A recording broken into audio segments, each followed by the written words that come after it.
오늘 말씀은 모세의 노래라고 일컬어지는 본문입니다. 이스라엘 백성은 자신들을 뒤쫓아오는 애굽 군대, 그리고 자신들의 앞길을 가로막고 있는 홍해 사이에서 낙심하고 있었습니다.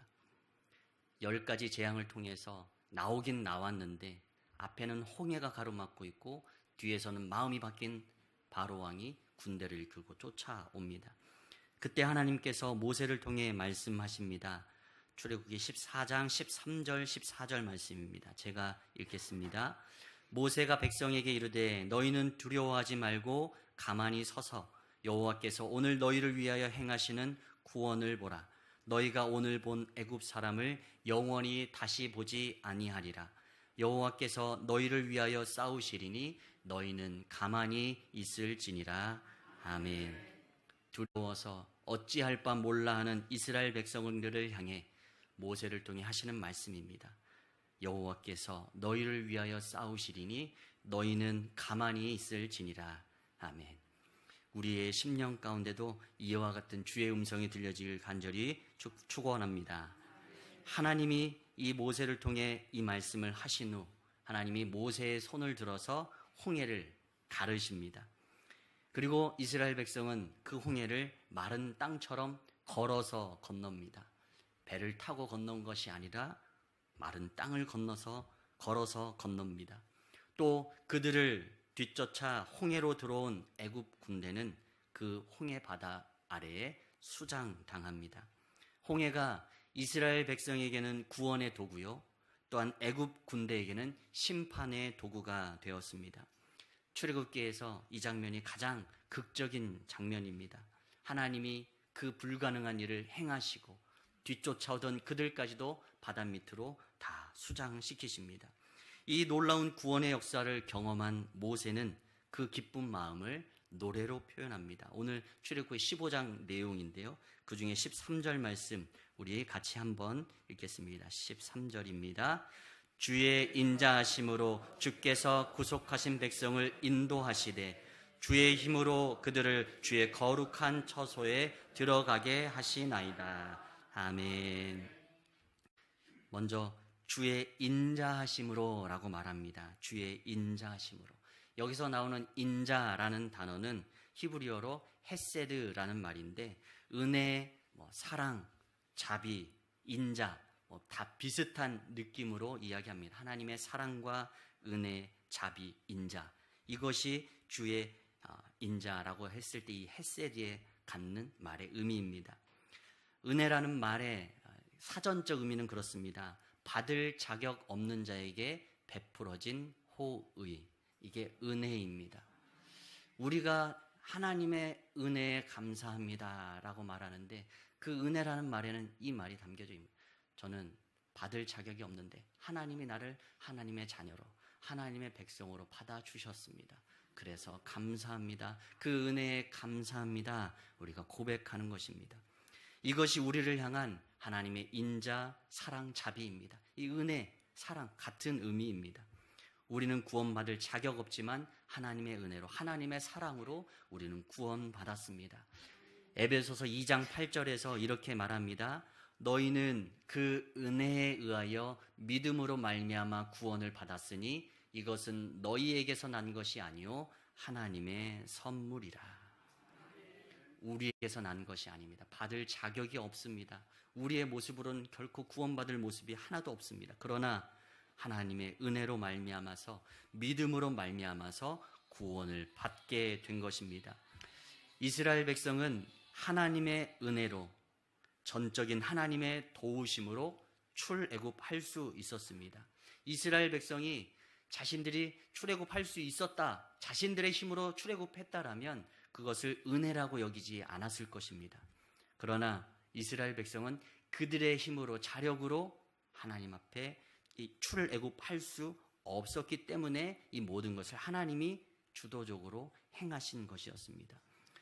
이스라엘 백성 많이 있었지만, 숫자는 많았지만 애굽 군대에 비하면 정말 흩어져 있는 모래와 같습니다. 군대를 상대로 그들이 반란을 일으켜서 나올 수 있는 그런 상황이 아니었습니다. 또 40년 전에는 모세가 이 이스라엘 백성을 출애굽하려고 했던 한 번의 시도가 있었습니다. 우리가 잘 아는 대로 이 모세라는 사람은 엄마가 그 나일강에 띄워내서 바로의 왕의 공주가 아들로 삼았던 사람이죠. 그래서 모세는 히브리 사람이지만 바로 애굽의 왕으로, 애굽의 왕자로 자라났던 사람입니다. 장성한 이후에 자신에게 있어서 뿌리를 찾게 되죠. 이제 히브리 사람인 걸 알게 되니까 어느 날 한 장면을 보게 됩니다. 애굽 사람이 히브리 사람을 막 매질하는 모습을 본 것입니다. 그러니까 모세가 자신이 히브리 사람인 걸 알게 됐고, 그걸 알고 있으니까 히브리 사람이 맡고 있자 그것을 그냥 두고 보지 못합니다. 말씀에 보면 그 애굽 사람을 쳐 죽였다라고 했습니다. 자신이 무엇인가 해볼 수 있다고, 왕자이기 때문에 무엇인가 해볼 수 있지 않겠나라고 했던 행동이었을 것입니다. 그러나 이스라엘 백성을 곤경 가운데서 구원하기는커녕 스스로가 이젠 살인자, 도망자의 신세가 되어서 40년간 광야에 나가 생활하게 됩니다. 그리고 그는 바로 왕을 피해서 몸을 피신할 수밖에 없는 그런 도망자의 신세로 40년간 살게 되는 것이죠. 이처럼 이스라엘 백성 스스로가 출애굽할 힘도 없었고 누군가가 그들을 구원해낼 지도자도 없었습니다. 이처럼 스스로 출애굽할 수 없는 이스라엘 백성을 하나님께서 오늘 출애굽시켜 주셨습니다. 홍해를 가르시고 애굽의 군대를 수장시키심으로 온전하게 안전하게 출애굽시키십니다. 하나님의 은혜로 이스라엘 백성은 그렇게 출애굽했습니다. 하나님이 왜 그들을 도와주셨습니까? 그것은 바로 하나님이 그들을 사랑하시기 때문입니다. 로마서 5장 8절 말씀입니다. 우리 같이 한번 로마서 5장 8절 말씀 함께 읽습니다. 우리가 아직 죄인 되었을 때에 그리스도께서 우리를 위하여 죽으심으로 하나님께서 우리에 대한 자기의 사랑을 확증하셨느니라. 아멘. 하나님이 우리를 사랑하셨는데 언제 사랑하셨는가?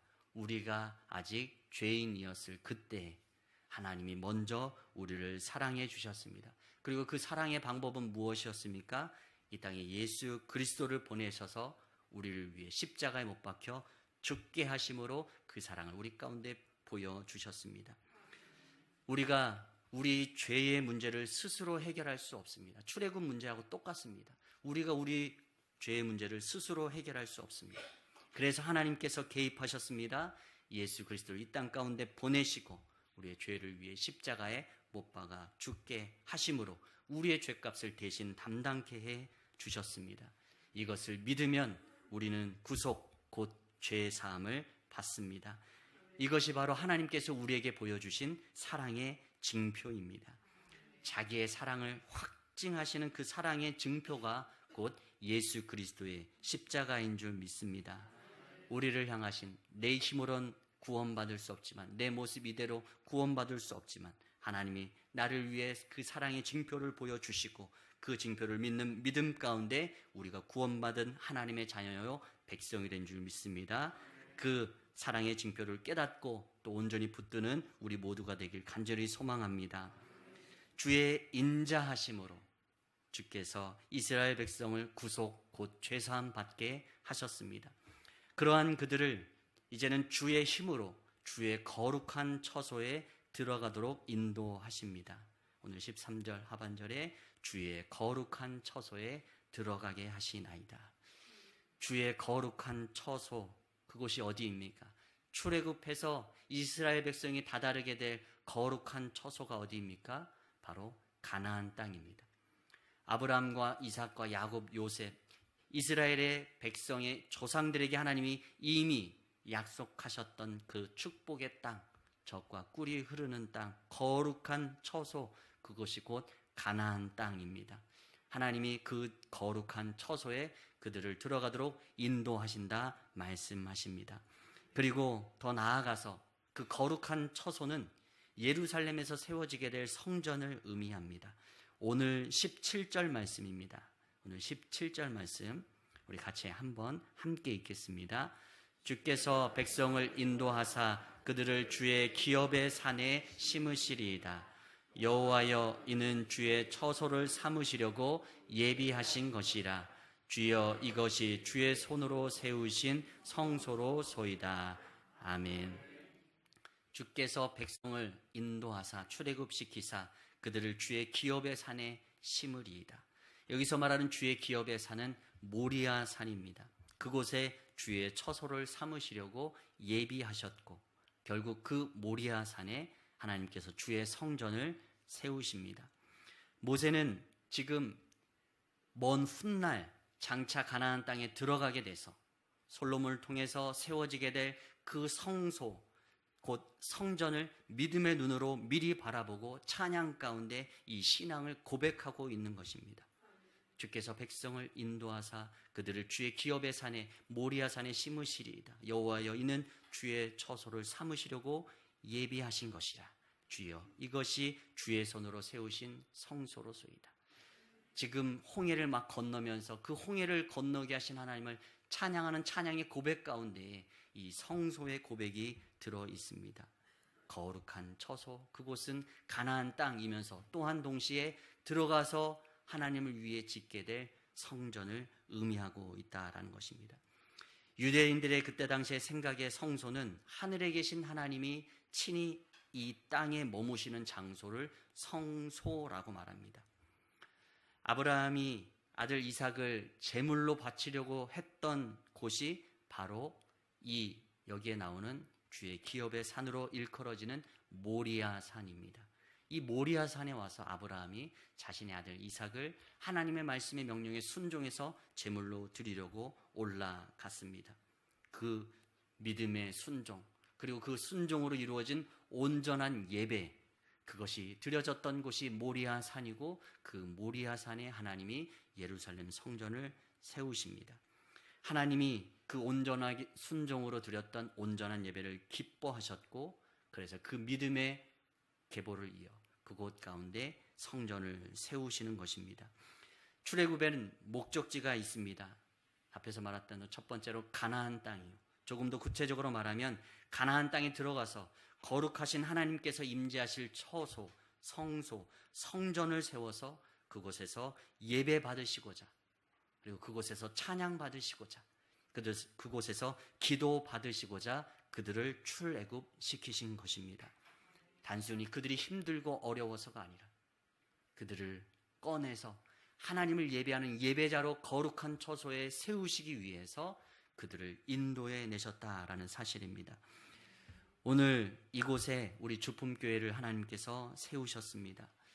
애굽에서 종살이하던 이스라엘 백성을 가나안 땅 그리고 주의 성전으로 부르셔서 예배하게 하셨습니다.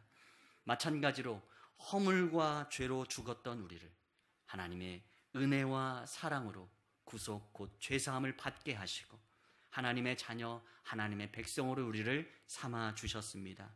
그리고 오늘 이곳에서 하나님을 예배하도록 부르셨습니다.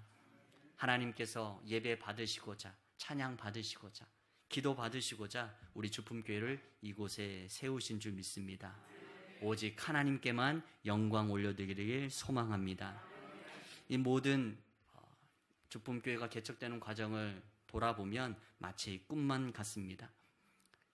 사람의 생각으로는 될 수 있을까 그런 염려도 걱정도 있었지만 하나님은 모든 것을 더 좋은 곳으로 응답해 주셨습니다. 오늘 본문 말씀인 출애굽기 15장 13절과 또 출애굽기 15장 17절 말씀은 제가 2023년 또 24년 올해의 말씀으로 뽑았던 말씀입니다. 매년 새해 말씀 카드를 뽑는데 2023년엔 그 말씀의 의미를 미처 몰랐습니다. 그런데 2024년에는 뽑고 깨달았습니다. 이것이 하나님의 약속의 말씀이구나. 주께서 예비하신 처소로 그 백성을 인도하여 드리신다는 이 말씀이 곧 응답의 말씀으로 약속의 말씀으로 아멘함으로 받아들이게 됐습니다. 나의 나된 것은 오로지 주의 은혜입니다. 주품교회의 주인은 하나님이십니다. 여호와여 이는 주의 처소를 삼으시려고 예비하신 것이라. 주여 이것이 주의 손으로 세우신 성소로소이다. 하나님이 예비하셨고 하나님이 하나님의 손으로 세우셨습니다. 그러나 오늘 말씀을 보며 그 처소는 장소로 그쳐선 안 된다는 것을 다시 한번 깨닫게 됩니다. 하나님이 예비하셨고 또 하나님이 우리를 이곳 가운데 들이셨지만 그러한 장소의 의미에만 얽매여서는 안 된다라는 것입니다. 요한복음 4장에 보면 잘 아는 우리 말씀입니다. 예수님과 사마리아 여인과의 대화의 장면입니다. 우리 같이 한번 4장 20절에서 24절 말씀 함께 읽습니다. 우리 조상들은 이 산에서 예배하였는데 당신들의 말은 예배할 곳이 예루살렘에 있다 하더이다. 예수께서 이르시되 여자여 내 말을 믿으라. 이 산에서도 말고 예루살렘에서도 말고 너희가 아버지께 예배할 때가 이르리라. 너희는 알지 못하는 것을 예배하고 우리는 아는 것을 예배하노니 이는 구원이 유대인에게서 남이라. 아버지께 참되게 예배하는 자들은 영과 진리로 예배할 때가 오나니 곧 이때라. 아버지께서는 자기에게 이렇게 예배하는 자들을 찾으시느니라. 하나님은 영이시니 예배하는 자가 영과 진리로 예배할지니라. 아멘. 예수님이 사마리아 여인을 말합니다. 여인을 향해 말합니다. 이 산에서도 말고 예루살렘에서도 말고 너희가 아버지께 예배할 때가 이르리라. 하나님께서 받으시는 예배는 장소의 문제가 아닙니다. 우리 각 사람의 심령이 영과 진리로 예배해야 한다라는 것입니다. 그때 당시에 온전한 예배는 예루살렘 성전에서 드리는 예배만이 온전한 예배라고 여겨졌습니다. 사마리아에서 드려지는 예배는 가짜, 아류라고 여겨졌습니다. 그러나 예수님은 말씀하십니다. 사마리아도 아니고 예루살렘도 아니다. 너의 마음이 영과 진리로 예배하게 될 때 하나님이 그 예배를 기뻐 받으신다 말씀하십니다. 우리의 각 사람의 심령이 영과 진리로 예배해야 합니다. 또 다른 말로는 우리 각 사람의 심령이 성령이 머무시는 처소, 성전이 되어야 한다라는 것입니다. 성령께서 우리의 심령 가운데 좌정하셔서 우리의 예배를 온전하게 영과 진리로 드리게 될 때라야 하나님이 찾으시는 예배, 하나님이 기뻐하시는 예배가 된다라는 것입니다. 에베소서 2장 22절 말씀입니다. 이 말씀 같이 한번 함께 읽겠습니다. 시작. 너희도 성령 안에서 하나님이 거하실 처소가 되기 위하여 그리스도 예수 안에서 함께 지어져 가느니라. 아멘. 성전, 건물로만 여기고 있지만 분명하게 말합니다. 에베소서 2장 22절. 하나님이 거하실 처소가 너희가 되기 위해서라고 말합니다. 너희도 성령 안에서 하나님이 거하실 처소가 되기 위하여. 건물만이 아닙니다. 우리의 육에, 우리의 삶에 성령께서 임재하셔서 거하시면 그곳이 곧 하나님이 거하시는 성전 처소가 되는 것입니다. 그렇게 될 때 하나님이 기뻐 받으시는 예배를 드릴 수 있다는 것입니다. 그러기 위해서 우리는 그리스도 안에서 함께 지어져 가야 한다라고 말씀합니다. 하나님이 거하실 처소가 되기 위하여 그리스도 예수 안에서 함께 지어져 가느니라. 신앙의 성장과 성숙은 결코 혼자서는 불가능합니다. 교회 안에서, 성도의 교제 안에서 함께 지어져 가는 것입니다. 코로나의 기간 저마다 유튜브를 틀어놓고 예배를 드릴 수 있는 그 자체만으로도 너무도 기쁘고 감사할 때가 있었습니다. 그러나 아직도 그러는 분들이 많다라고 합니다.